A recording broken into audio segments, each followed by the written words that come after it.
Think back to the last time that you stocked up on the grocery essentials that get you through the week.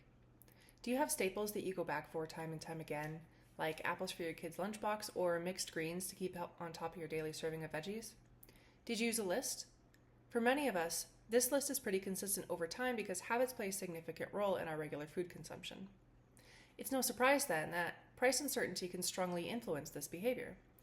If you're planning next week's meals, it might not make sense to put grapes on the list if you have no way of knowing grapes will be $2 a pound or $5 a pound when you arrive at the store.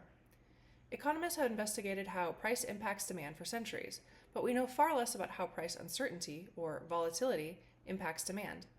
In this sense, it isn't just the actual price of grapes today that matters, but also what you believe about the price of grapes in the future. Research suggests that unpredictable prices do indeed depress long-term demand, but our understanding of this relationship is in its infancy. The importance, however, has never been higher.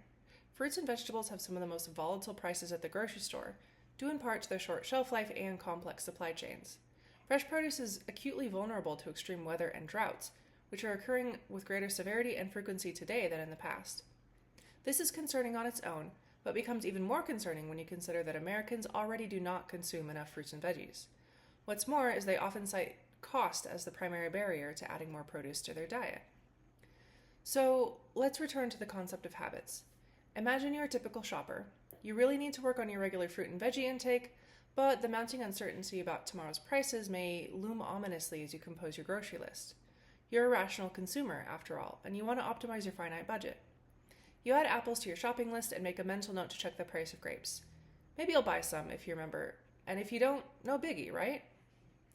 And here we arrive at the big mystery. The medical evidence and public health messaging has been clear for years. Our diet should be focused on fresh fruits and veggies. Why then do people continue to fill their shopping carts with everything but? Researchers have spent significant energy on this investigation and made huge progress, but volatility's impact on habit formation remains relatively neglected. My economist's toolkit of sophisticated consumer theory and advanced mathematics enable me to build detailed models that capture the nuances and complexities of shoppers' decision-making, while navigating constraints, preferences, uncertainty, and habits.